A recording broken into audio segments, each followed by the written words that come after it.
네, 우리 옆에 계신 분 한번 바라보시고 큰 소리로 하지 마시고 조용히 하나님이 당신을 부르셨습니다. 한번 인사하겠습니다.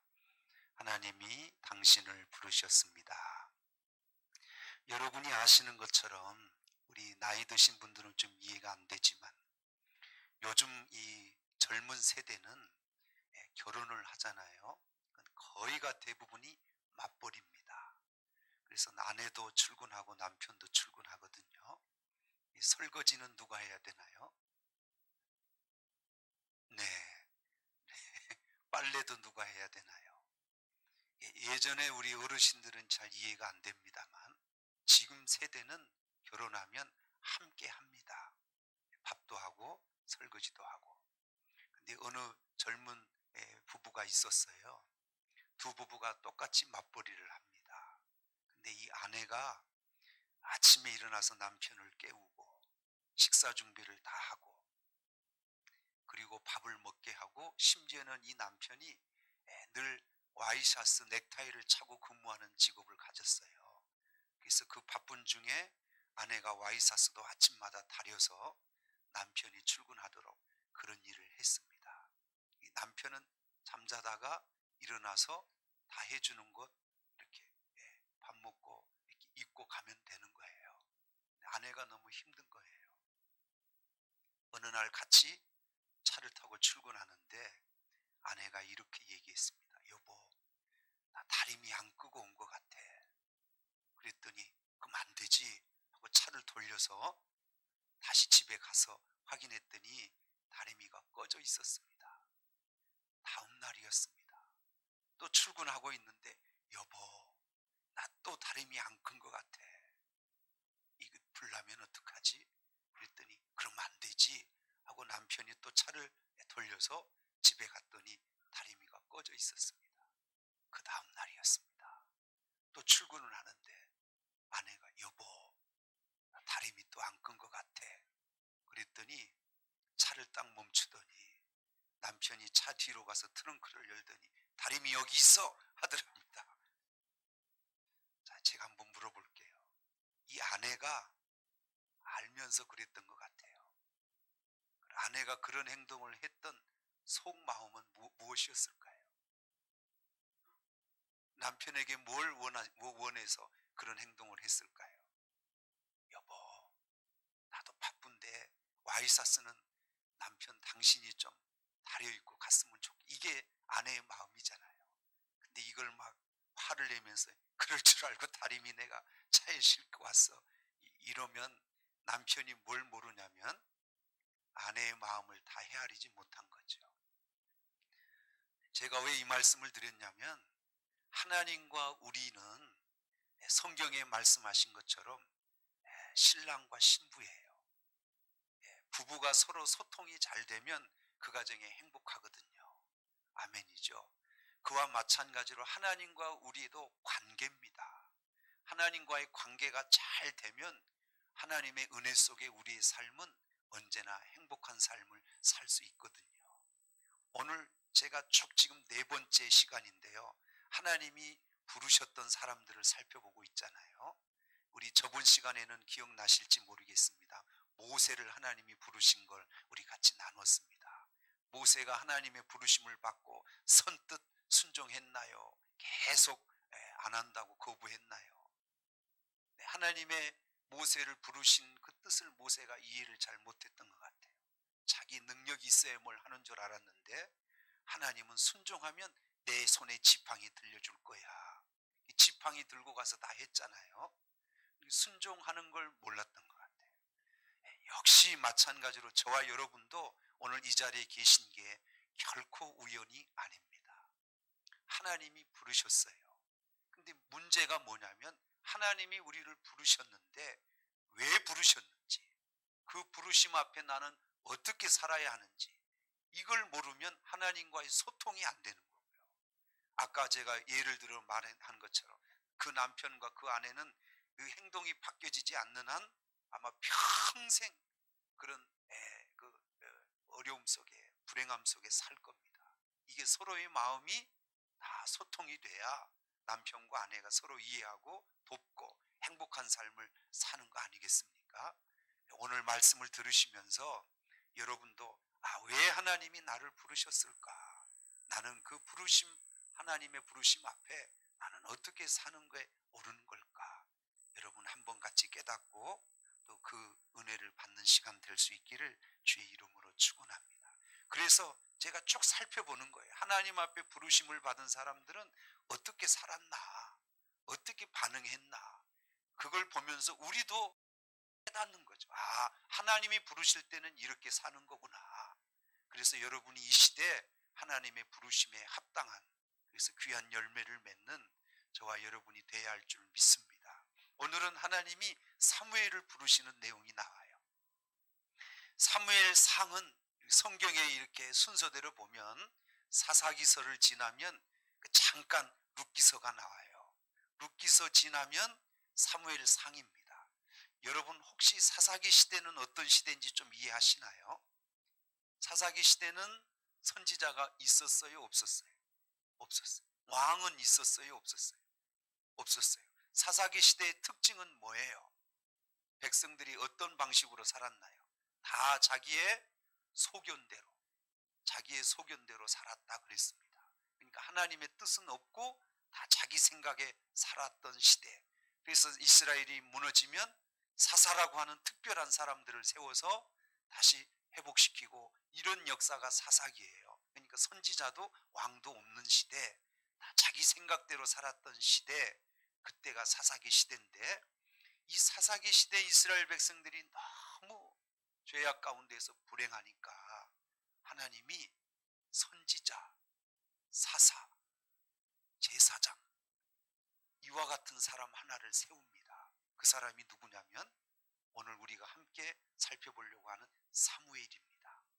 어쩌면 오늘 우리 시대에 하나님이 저희를 부르시는 것도 사사기 시대가 그렇게 어두웠던 것처럼, 혹 이 시대가 그렇게 어두워서 하나님이 사무엘을 부르신 것처럼 오늘 저와 여러분을 부르셨는지도 모릅니다.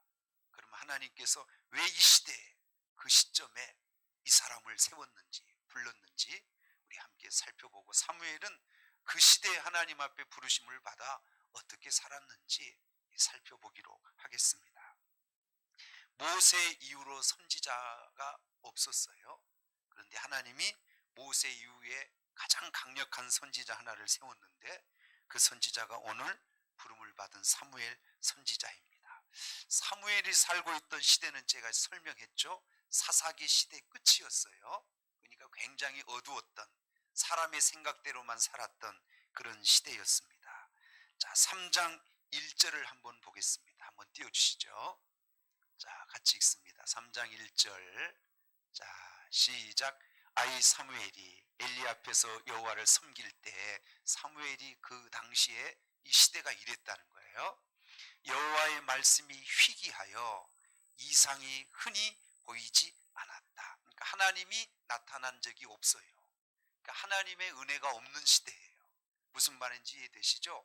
그런 시대니까 어떻게 살았을까요? 백성들은 자기 방식대로 산 거죠. 여기까지 이해되시죠? 백성들은 다 그런 모습, 자기 생각대로 살았고, 그러면 그 시대에 제사장은 깨어 있어야 하지 않겠습니까? 그 시대의 제사장이 누구였냐면 엘리 제사장이었습니다. 여러분도 다 아실 거예요. 엘리 제사장 하면 하나님께서 마음 아파하신 제사장. 이 엘리의 아들들이 있는데, 이 아들들이 여자분들이 성전에 예배 드리러 가면 그 여자분들을 데려다가 겁탈을 했어요. 그리고 예물을 하나님 앞에 드릴 때 그 고기들을 다 뒤로 빼돌려서 자기들이 그것을 착복했습니다. 이걸 하나님의 사람이 경고를 했어요. 제사장에게. 당신 아들들이 이런 죄를 범하고 있습니다. 그랬더니 이 엘리 제사장 아버지가 그 아들들을 징계를 못해. 아들들을 바로 깨닫게 하질 못해요. 그래서 하나님께서 어떤 예언을 하셨냐면 이 가문을 하나님이 멸하시겠다, 이렇게 말씀하셨습니다. 2절을 한번 띄워주세요. 시작.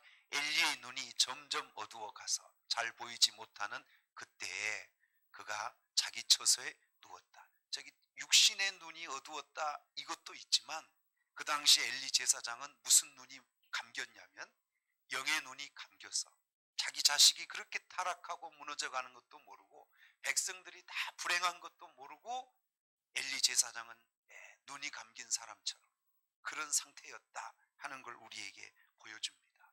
이때 3절을 한번 보시면, 자, 같이 보시죠. 하나님의 등불은 아직 꺼지지 아니하였으며 사무엘은 하나님의 궤에 있는 여호와 전 안에 누웠다. 저 시대는 제가 쭉 설명한 것처럼 소망이 없는 시대예요. 근데 제가 감사한 건 그런 시대에도 하나님은 등불을 끄지 않고 있다는 거예요. 오늘 이 시대에도 하나님이 등불은 켜고 계신 줄 믿습니다. 하나님이 다 돌보고 계신다고 봐요. 그래서 그 등불 역할을 할 사람을 하나님이 하나를 부르시는데 그 사람이 누구냐면 오늘 본문 사무엘입니다. 4절을 보겠습니다. 시작. 여호와께서 사무엘을 부르시는지라 그가 대답하되 내가 여기 있나이다 하고, 사무엘을 부르셨는데 그 어렸었던 것 같아요. 하나님의 교회 앞에서 오늘날로 얘기하면 성전에서 잠을 잤던 것 같아요. 하나님이 부르셨는데 한 번도 하나님의 그 음성 부르심을 경험해 보지 못했기 때문에 사무엘이 하나님이 부르신 줄 몰라요. 그래서 어디로 가냐면 제사장이 부른 줄 알고 제사장 앞에 가서 나를 부르셨느냐 하고 물어봅니다. 그렇게 거듭 3번을 가요. 하나님이 부르시면 그걸 몰라서 제사장 앞에 나 부르셨느냐 하고 가고, 그랬더니 나중에 제사장이 내가 부른 게 아니고 하나님이 너를 부르신 거다. 또 부르시거든 내가 여기 있나이다. 종에게 말씀하옵소서 이렇게 가르쳐 줬어요. 그렇게 대답하라고. 그래서 여러분 8절을 보시면 8절 가시죠. 자, 시작. 여호와께서 3번째 사무엘을 부르신지라 그가 일어나 엘리에게로 가서 이르되 당신이 나를 부르셨기로 내가 여기 있나이다 하니 엘리가 여호와께서 이 아이를 부르신 줄 알고 그랬습니다. 우리 7절을 한번 뒤로 한번 넘어가 보시면 같이 보시죠. 사무엘이 아직 여호와를 알지 못하고 여호와의 말씀도 아직 그에게 나타나지 아니한 때다 그랬습니다. 자, 여기서 하나만 좀 점검해 보고 가시겠습니다. 사무엘이 아직 하나님을 몰랐다. 알다라고 하는 단어가 히브리어로 야다라고 하는 단어인데, 자, 여러분 저를 보세요. 여러분이 저를 아시죠? 제가 누구예요? 목사님, 제 이름도 아시지요? 혹시 제 키도 아시나요? 알아요? 혹시 제 발 사이즈는 몇인 줄 아시나요? 모르세요? 자, 저를 제일 잘 아는 사람이 누굴까요? 하나님 말고. 네? 왜 사모님이 저를 잘 알까요? 네, 사모님과 제가 결혼했기 때문입니다. 늘 같이 살기 때문입니다. 여기서 안다 이 말은 우리 목사님 이름은 이현송이야, 키는 175야, 이걸 안다고 하지 않아요. 여기서 안다 이 뜻은 함께 결혼해서 살고 그래서 체험적으로 아는 걸, 이걸 안다고 그래요. 자, 여러분 제가 소고기를 가져왔어요. 이 소고기 맛이 어떤지 여러분 아실까 모르실까? 이 소고기가 어떤 맛인지 그럼 어떻게 해야 알아요? 먹어봐야 합니다. 그러니까 제가 들고 있는 이 소고기 다 알아요, 소고기인지. 근데 그 맛은 모르잖아요. 맛은 어떤 자만, 먹어본 자만 아는 거예요. 자, 여기서 말하는 이 사무엘이 여호와를 알지 못한 때다 그랬는데, 여러분 성전에서 자랐던 사무엘이 하나님을 모르겠어요? 수없이 엘리 제사장을 통해서 하나님 말씀을 들었겠죠. 그런데 이때는 사무엘이 하나님을 모른 때예요. 저는 여기 계신 우리 성도 여러분이 혹이라도 교회는 나와서 하나님의 지식에 대해서는 많이 아시는데 체험적으로 혹시 모르시면 죄송하지만 사무엘처럼 자꾸 엉뚱한 방향으로 살고 있는 거예요. 하나님이 부르셨는데 몰라. 사람이 부른 줄 알아요. 사무엘이 그랬던 이유는 뭘 만나질 못했어요. 우리 모든 성도들은 체험적으로 하나님을 알게 되는 만남이 있어야 할 줄 믿습니다. 그래서 사무엘이 그랬다는 거예요. 자, 그럼에도 불구하고 10절을 보시면 10절 같이 한번 읽어보시죠. 여호와께서 임하여 서서 전과 같이 사무엘아 사무엘아 부르시는지라 사무엘이 이르되 말씀하옵소서 주의 종이 듣겠나이다 그랬습니다. 비로소 이 사무엘이 하나님을 만나는 장면입니다. 그의 말씀을 경험하는 장면이에요.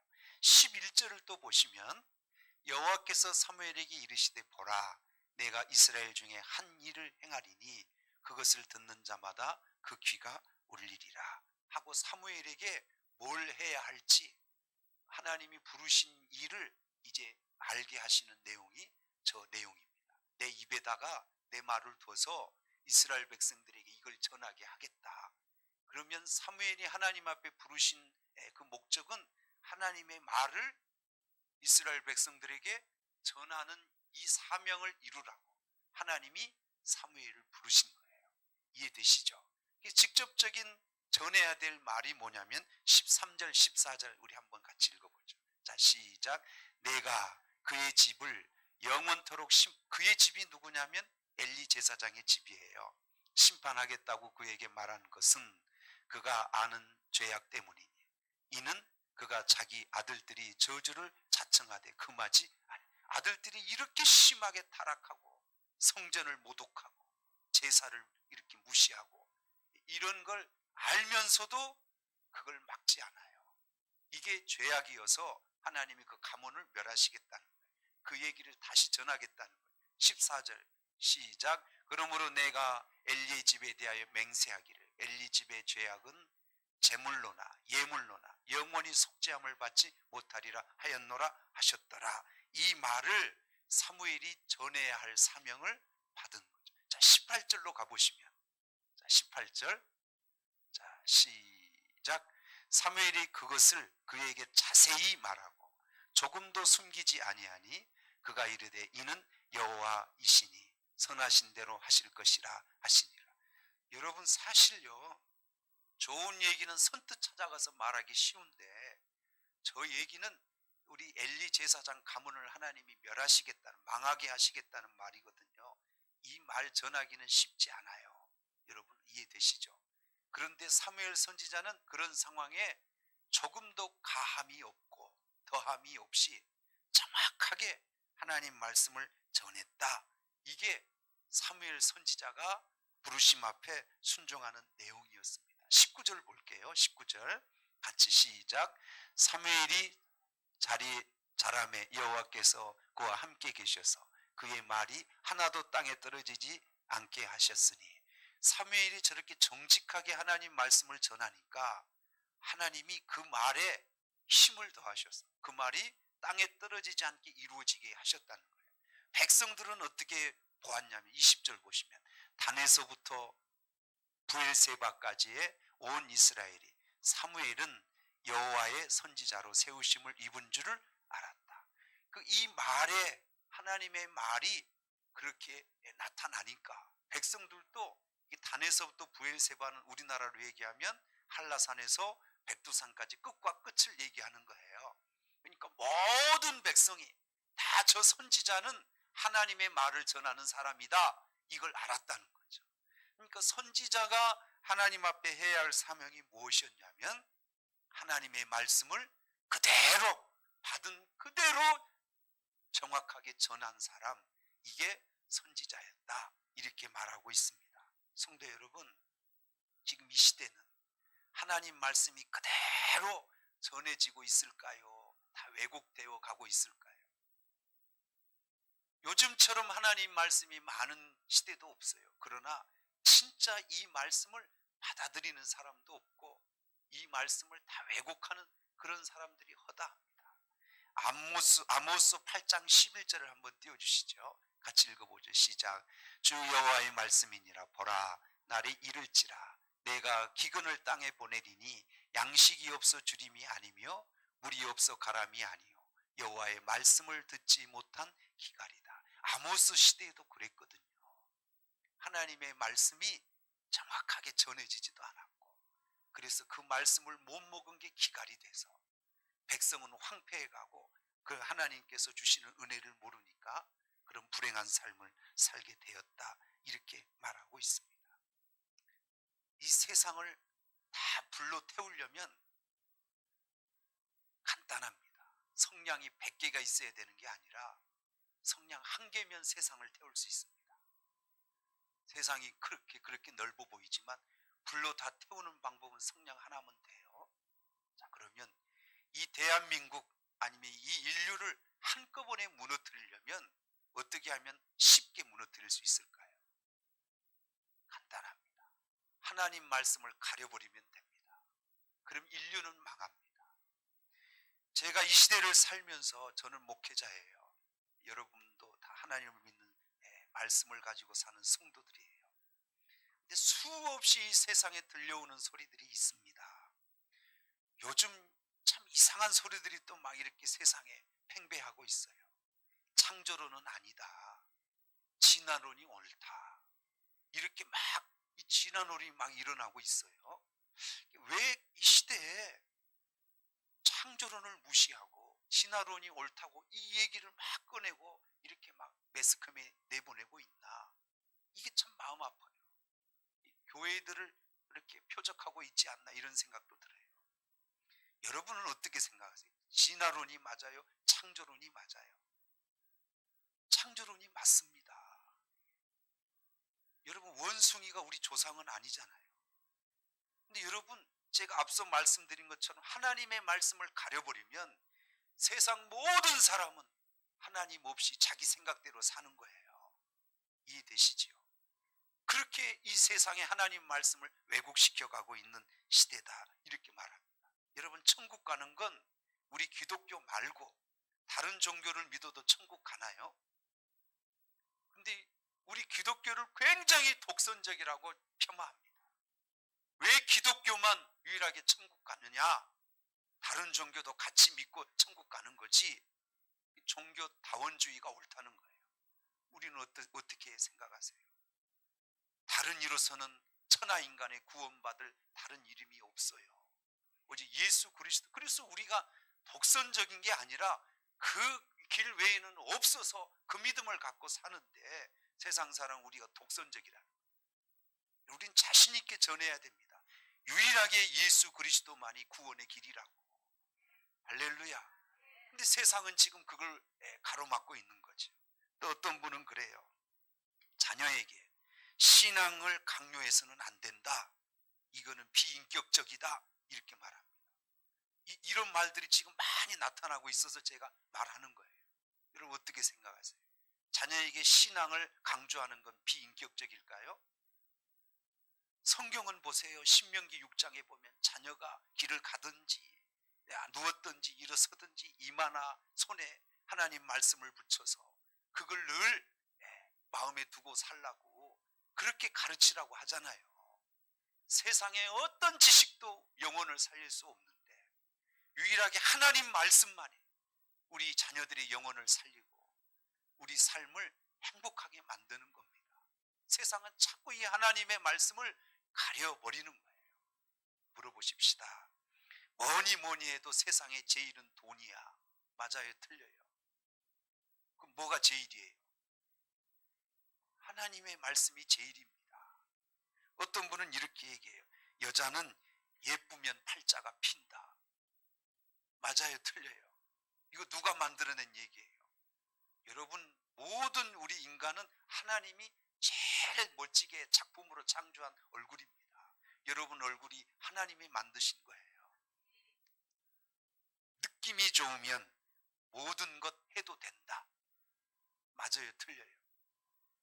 이런 느낌은 저도 제 감정이 있지만 제 감정 저도 못 믿어요. 감정은 지극히 단순합니다. 감정대로 살면 무너져요. 화나면 막 화내고 싫으면 싫고, 이거 다 감정 따라가면 여러분 우리 인생은 불행하게 되는 거예요.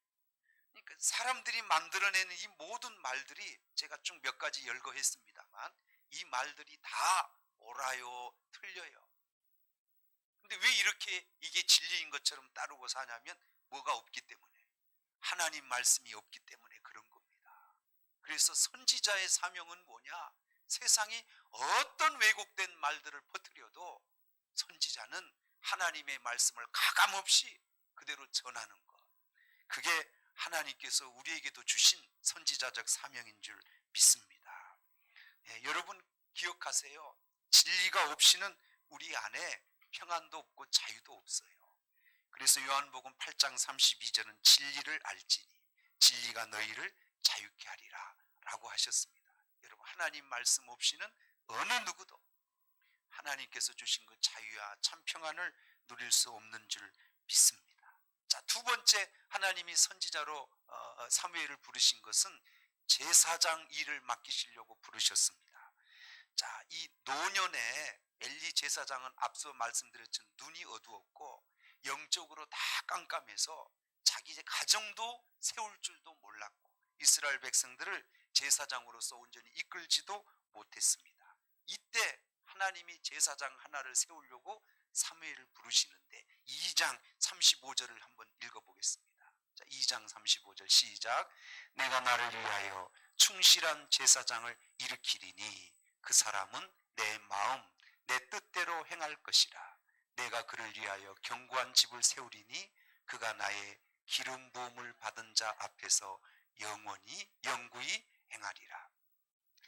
엘리 제사장은 이제 안 돼요. 그래서 하나님이 새로운 제사장 하나를 세우겠다는 거예요. 그게 누구였냐면 사무엘이었습니다.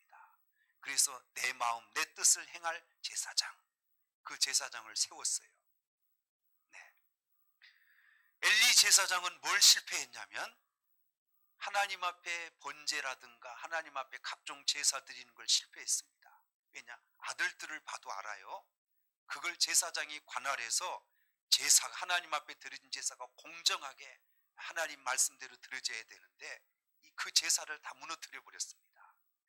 그래서 이 하나님 앞에 드려진 이 제사, 이걸 온전히 잘 드리는 게 제사장의 하나님이 주신 사명이에요.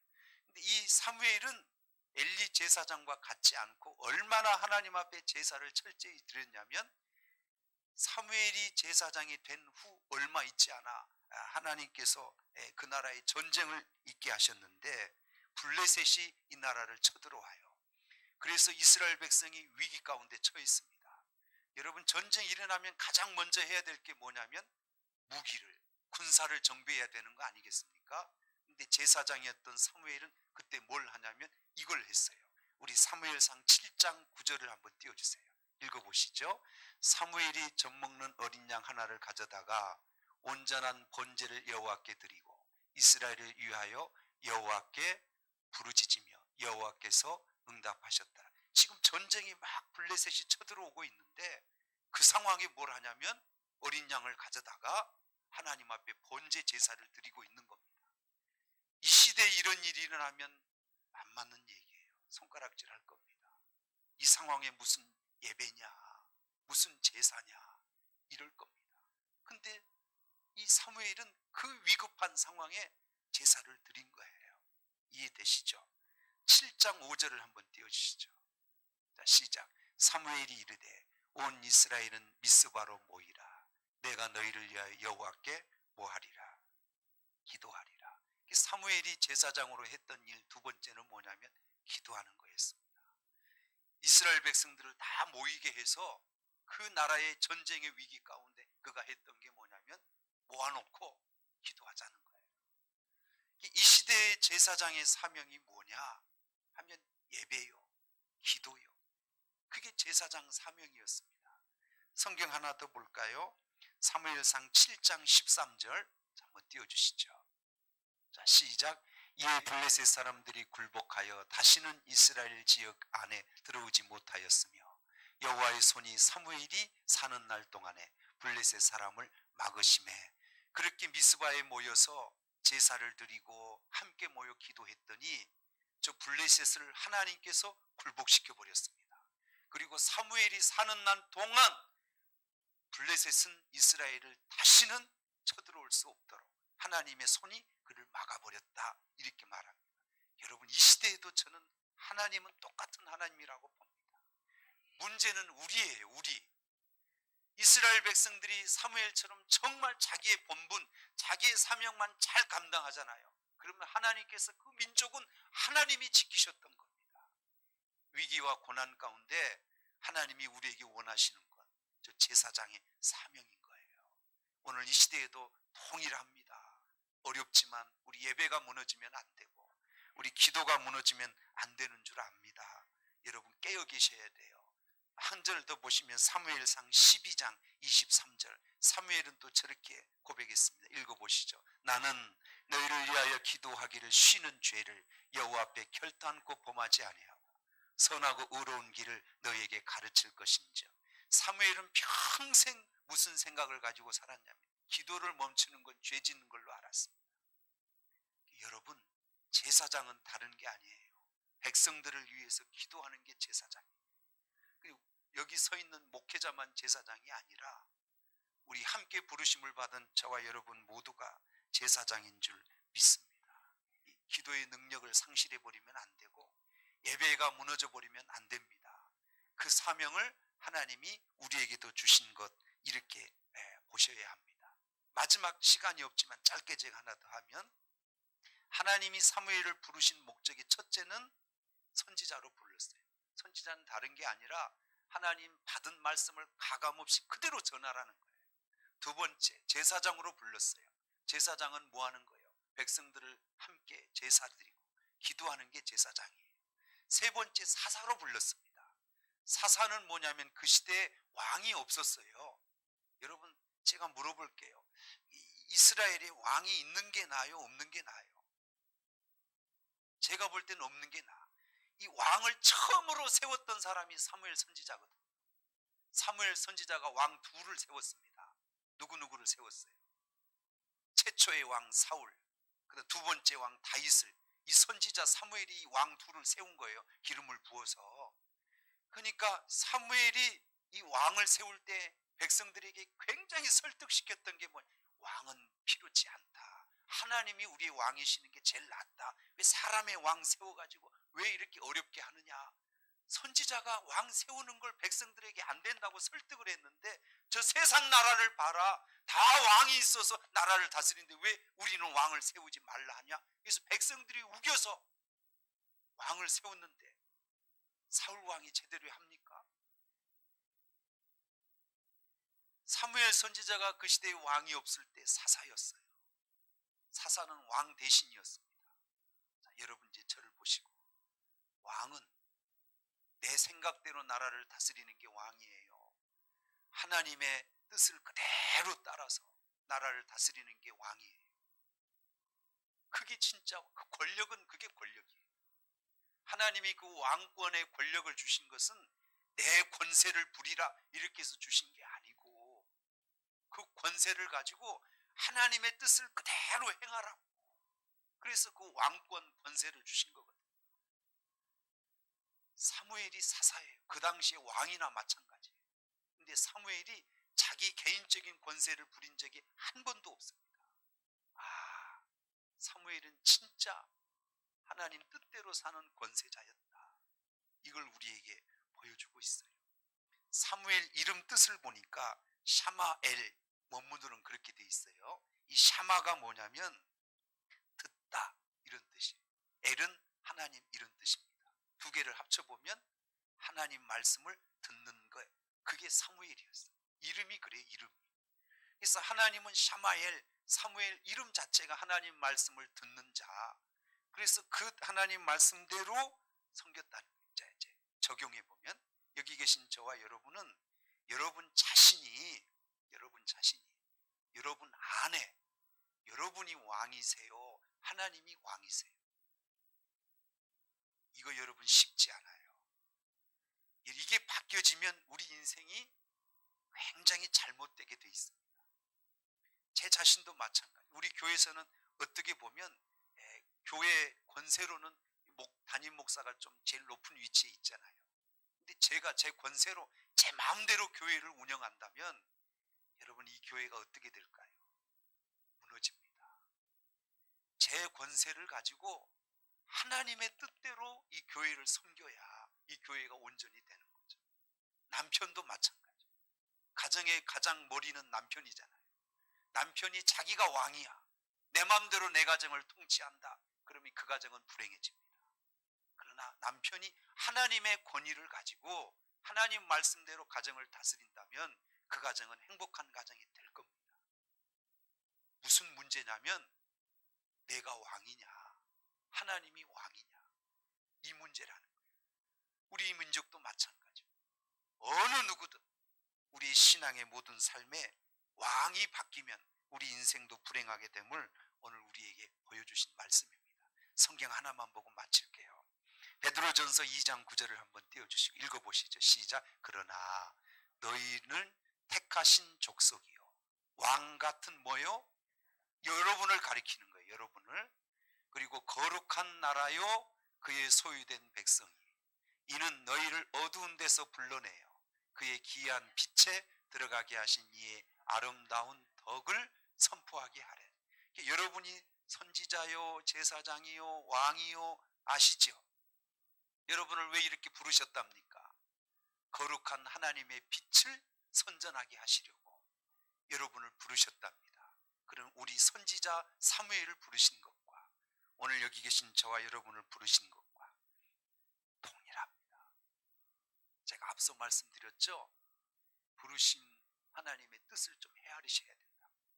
부르신 대로 어떻게 살지 고민하시고 이 시대에 하나님 말씀을 바로 세우고, 그리고 하나님 제사장의 사명, 그리고 하나님 앞에 왕 같은 바른 권세를 사용하시는 저와 여러분이 되시기를 주의 이름으로 축원합니다.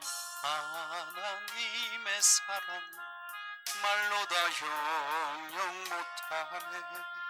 저 높고 높은 별을 넘어 이 낮고 낮은 땅 위에 죄범한 영혼 구하려 그 아들 보내사 화목제물 삼으시고 죄 용서하셨네. 하나님 크신 사랑은 측량 다 못하네. 영원히 변치 않는 사랑 성도여 찬양하세. 이 시대에 여러분 왜 하나님 앞에 부르심을 받으셨습니까? 하나님의 부름을 받고도 똑같은 세상의 삶을 산다면 하나님이 엘리 제사장을 심판하셨고 제사장의 가정일지라도 하나님 말씀대로 부르신 대로 살지 못하면 그 가문을 하나님이 멸하신 거 아시죠? 사무엘 선지자 자녀들도 타락한 거 아세요? 사무엘 선지자 자녀들이 타락해도 사무엘이지만 그 자녀들을 징계하시고 말았습니다. 하나님은 엄하신 분이에요. 말씀대로 부르신 대로 살면 복이고 그 부르심을 따라 살지 못하면 저주인 것입니다. 하나님, 오늘 우리가 하나님의 부르심을 깨달아 바르게 살게 하여 주옵소서. 우리 다 같이 주님 한번 부르시고 함께 기도하겠습니다. 주여, 할렐루야.